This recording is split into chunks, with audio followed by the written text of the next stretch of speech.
Bismillahirrahmanirrahim. Assalamualaikum warahmatullahi wabarakatuh. Senang sekali pada pertemuan kedua ini Ibu dapat menyampaikan materi seni budaya mengenai berkarya seni grafis.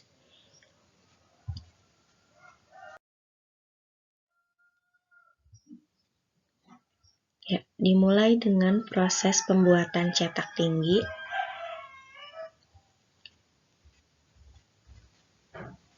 Buat sketsa gambar pada plat cetak, kemudian potonglah karet klise sesuai dengan ukuran yang dikehendaki.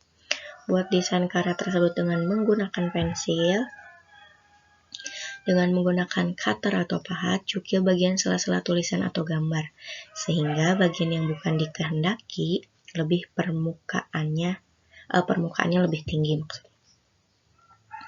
Berilah tinta pada plat klise tersebut dengan menggunakan scroll. Kemudian tempelkan pada kertas, ratakan dengan sendok atau permukaan, diproses dengan alat khusus atau ditekan beberapa saat. Lepaskan kertas dari plat cetak. Kalau ini biasanya untuk pembuatan yang memang agak lebih sulit ya. Untuk lebih sederhananya, di proses pembuatan cetak tinggi, kalian dapat menggunakan bahan-bahan alami, contohnya pelepah pisang, kemudian mungkin buah-buahan atau sayur-sayuran yang memang teksturnya lebih padat, misalnya kentang, wortel, dan lain sebagainya. Nah, itu bisa digunakan untuk pembuatan semacam stempel. Stempelnya pun kalau misalnya kalau stempel biasa menggunakan karet, dan memang ketika diukir atau dicukil akan lebih sulit dibandingkan alat-alat atau bahan-bahan alami yang tadi disebutkan. Itu ya untuk cetak tinggi. Jadi tidak perlu stempel yang memang yang bisa dipesan di berbagai toko. Untuk yang tadi yang minggu lalu Ibu bilang, untuk keperluan sekolah misalnya, atau RT RW dan lain sebagainya. Kalian bisa membuat secara kreatif sesuai dengan gambar atau tulisan keinginan kalian. Memang lebih mudah membuat gambar atau sesuatu yang dapat dicap. Kalau di sini menggunakan tinta, kalian bisa menggunakan cat warna. Ya, kalian bisa menggunakan cat warna yang lebih sederhana gitu. Kalau tinta kan terlalu berat. Itu untuk proses pembuatan cetak tinggi.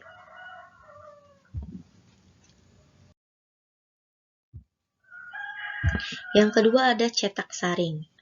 Alat dan bahan dalam proses cetak saring antara lain kerangka screen yang berbentuk seperti bingkai foto, yang tapi di dalamnya terdapat besi kecil-kecil yang berbentuk kotak-kotak. Itu kerangka screen. Kemudian meja cetak, alat atau tempat untuk melakukan penyablonan, ya ini bisa menggunakan meja apapun ya, opsional. Kemudian pelapis digunakan untuk menyerap tinta yang berlebihan. Pelapis ini semacam kain. Kemudian rakel digunakan untuk meratakan tinta di screen. Rakel itu bentuknya semacam gobed, kalau kalian tahu.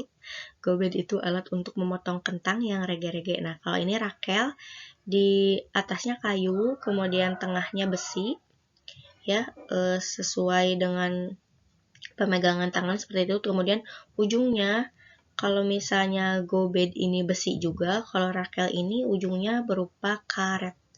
Nah, itu untuk meratakan tinta pada screen, yang untuk kaos, nah itu rakel. Kemudian rak jemuran untuk mengeringkan benda atau kain hasil sablonan.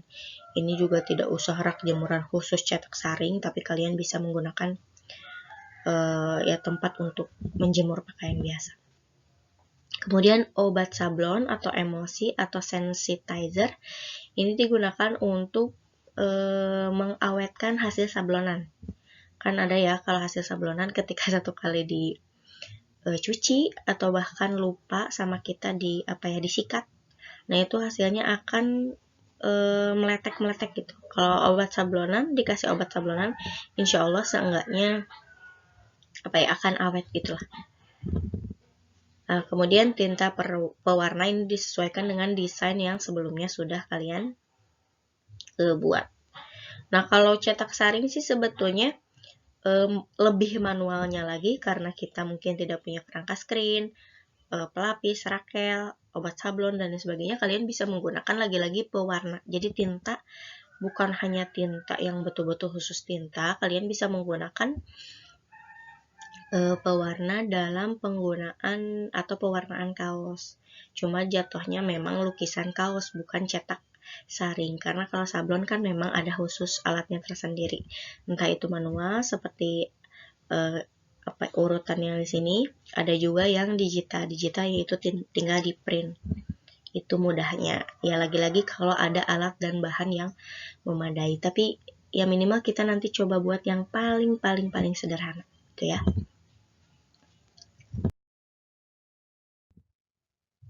Ya, selanjutnya proses pembuatan klise atau negatif film. Nah, ada dua hal yang harus diperhatikan dalam pembuatan klise, yaitu memperhatikan bahan dan teknik yang digunakan. Bahan yang digunakan harus transparan.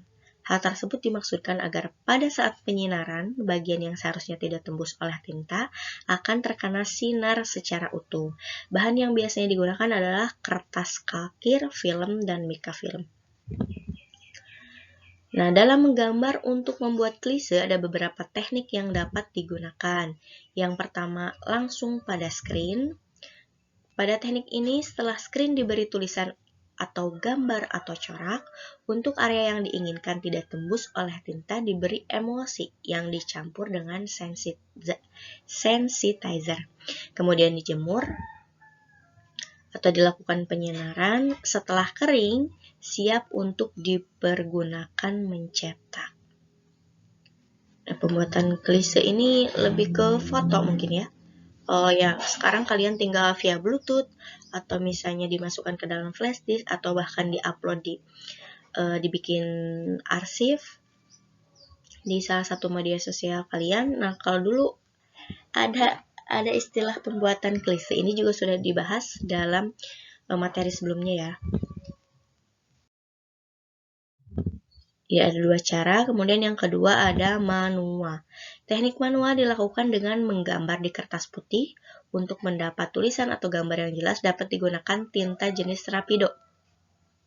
Kemudian kertas tersebut dibasahi dengan menggunakan minyak goreng atau minyak tanah sehingga menjadi transparan. Setelah kertas tersebut kering dapat dilakukan pengeksposan gambar.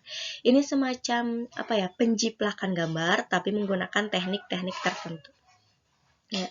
Berarti klise di sini bukan berupa foto yang harus dicetak, foto yang misalnya kita tempel di dinding atau kita upload ya. Berarti di sini lebih kepada gambar yang memang dibuatnya lebih kalau ini lebih manual. Nah, ini manual caranya. Kalau tadi di yang satu lagi pada screen pada screen itu langsung dengan menggunakan alat dan bahan tertentu. Penyinaran semacam ini, kalau penyinaran untuk cetak foto ya, itu klise. Ya, mungkin kalian ada yang tahu klise warna coklat pokoknya. Ya, kalian bisa searching lah ya di Google. Itu berarti dilakukan secara screen, ada juga yang dilakukan secara manual. Nah, kemudian setting komputer ini paling mudah dan paling banyak dilakukan di masa sekarang lah ya, di masa modernisasi seperti sekarang ini. Hampir sama dengan manual, teknik ini dilakukan dengan cara membuat gambar atau tulisan pada komputer. Jadi didesain dulu di komputer, kemudian dicetak menggunakan printer jenis laser agar tulisan atau gambar hasil cetakannya lebih jelas. Kalau tadi screen juga manual, tapi kalau manualnya tadi menggunakan alat-alat yang memang sudah disediakan atau alat modern pada zamannya itu ya, penyinaran dan lain sebagainya. Kemudian kalau manual ini betul-betul menggunakan tangan sendiri, menggunakan alat dan bahan yang seadanya, istilahnya ya, minyak goreng, minyak tanah. Ya kalau minyak goreng masih banyak, minyak tanah sekarang jarang ya. Itu manual. Kemudian untuk sekarang mungkin lebih efektif di setting komputer itu. Untuk list. Kemudian ini proses after pengeksposan. Ya zaman dulu istilahnya kalau foto itu bukan cetak foto tapi afdruk foto. Nah, ini merupakan salah satu prosesnya, yaitu proses memindahkan gambar berupa selembaran kertas yang akan menjadi model atau desain ke screen dengan bantuan bahan yang disebut dengan emulsi sablon. Yang tadi ya, emulsi sablon. Nah, berikut tahapan afdruk antara lain pelapisan atau coating. Ya, ini bisa dibaca sendiri oleh kalian. Ya, pencampuran emulsi, dioleskan mengoleksi ke screen, dan lain sebagainya. Ini untuk pelapisan. Kemudian yang kedua, pengeringan awal. Karena tadi menggunakan emulsi, dilakukan pengeringan awal. Nah, ini proses pengeringan awalnya.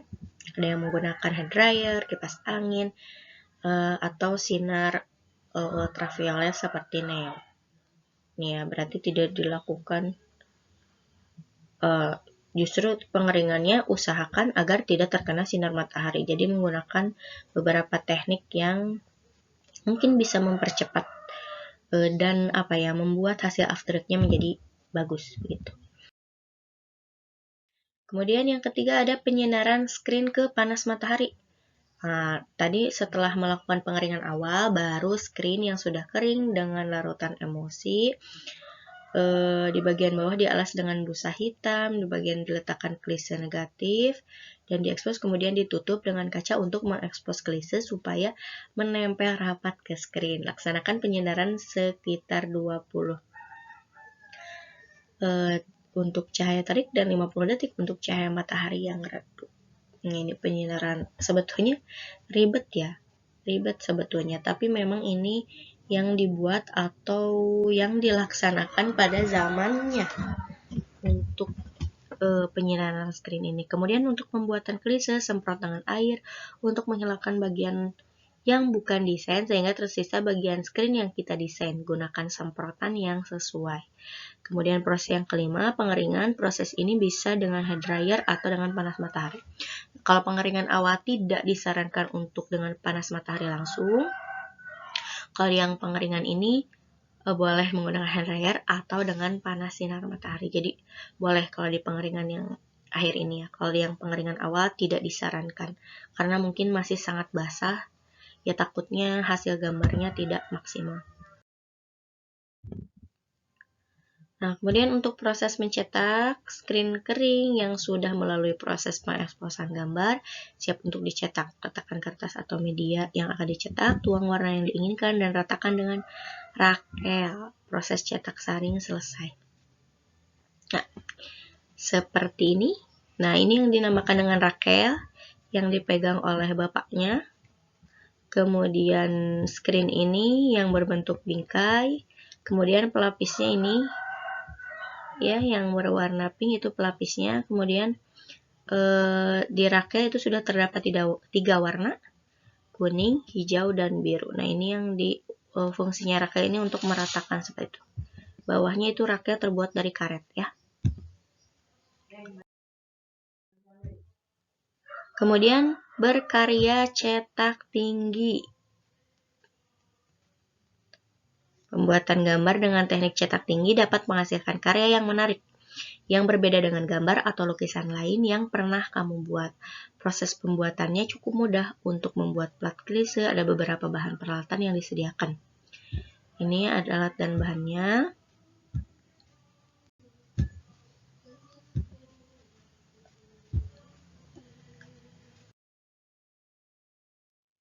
Itu untuk cetak tinggi.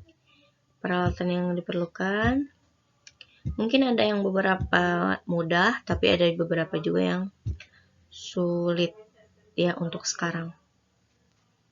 Ya kita bisa menggunakan misalnya pahat, pisau cutter, pahat kecil. Kalau misalnya pahat kecil tidak ada dan pahatnya tidak ada, kita bisa menggunakan sebetulnya pisau cutter atau misalnya paku yang bisa mencukil bagian-bagian yang memang kecil gitu ya. Nah, ini juga sudah ada di penjelasan Ibu di pertemuan pertama seperti ini. Ya, kalau misalnya kalian ingin itu nanti sebelum buat karyanya ya Ibu akan menampilkan beberapa video lah gitu yang bisa kalian lihat sebagai contoh cetak tinggi, cetak rendah, cetak saring, cetak dalam maksudnya. yang paling mudah yang bisa kalian buat. Nah, kemudian ini plat grafis dan hasil cetakannya ya, kira-kira ini pada kain ya. Ini bisa pada kain, bisa pada kertas. Nah, mungkin sederhananya grafis seperti ini hasil cetaknya. Oke, segitu yang Ibu dapat sampaikan. Mudah-mudahan bermanfaat. Kalau misalnya terlalu cepat dalam menyampaikan, kalian bisa mengulanginya kembali apa yang Ibu sampaikan ya. Baik, di pertemuan kedua ini ada tugas sedikit tugas yang kalian bisa kerjakan. Ada uji kompetensi di sini tentang pengetahuan. Nanti kita juga buat secara keterampilannya berdasarkan penilaian. Juga karena ada 4 penilaian ya, pengetahuan, keterampilan, sikap dan sosial. Walaupun sikap dan sosial tidak termasuk ke dalam materi ya, tapi setidaknya dari cara kalian mengumpulkan tugas, bahasa kalian ketika mengumpulkan tugas, menjawab chatting dari Ibu atau komentar dari Ibu apabila ada kekurangan, itu juga menjadi poin penting untuk sikap dan sosial, seperti itu ya. Nah, ini untuk pengetahuannya. Nanti keterampilannya kita bahas minggu depan. Untuk uji kompetensi di pengetahuan, di situ ada 4 soal. Silahkan kalian kerjakan di dalam buku catatan seni budaya. Sebelumnya untuk materi kalian bisa rangkum ya, setidaknya ketika kalian ulangan harian atau PTS atau PAT nanti kalian dapat memudahkan kalau misalnya kalian mau tinggal lihat videonya nggak apa-apa ya, tapi bisa lupa dan lain sebagainya, silakan kalian buat catatan sederhana. Kemudian tugasnya tulis soal dan jawabannya dalam buku catatan. Nanti hasilnya dapat difoto dan dikirimkan dalam link yang nanti Ibu akan bagikan di akhir. Siap ya? Ya, setiap tugas harus selesai hari ini juga. Kalau perlu di jamnya juga, itu sangat baik dan akan menjadi penilaian lebih dalam mata pelajaran Ibu. Jadi kalau mata pelajaran Ibu sampai jam 11.30 atau maksimal sampai jam 12, berarti jam segitu juga kalian maksimal untuk mengumpulkan ya. Jadi setiap tugas kalian wajib dalam buku catatan ya, kecuali kalau misalnya PG yang memang tersedia dalam Google Form yang sudah Ibu sediakan, yaitu tidak usah karena sudah kerekap dalam Google Drive Ibu. Nah, kalau untuk misalnya esai seperti ini, kalian wajib menulis soal dan jawabannya dalam buku catatan, kemudian mendokumentasikannya, nanti dimasukkan ke dalam link yang sudah Ibu sediakan. Baik, demikian yang dapat Ibu sampaikan. Mohon maaf dari segala kekurangan. Wabillahi taufiq wal hidayah. Wassalamualaikum warahmatullahi wabarakatuh.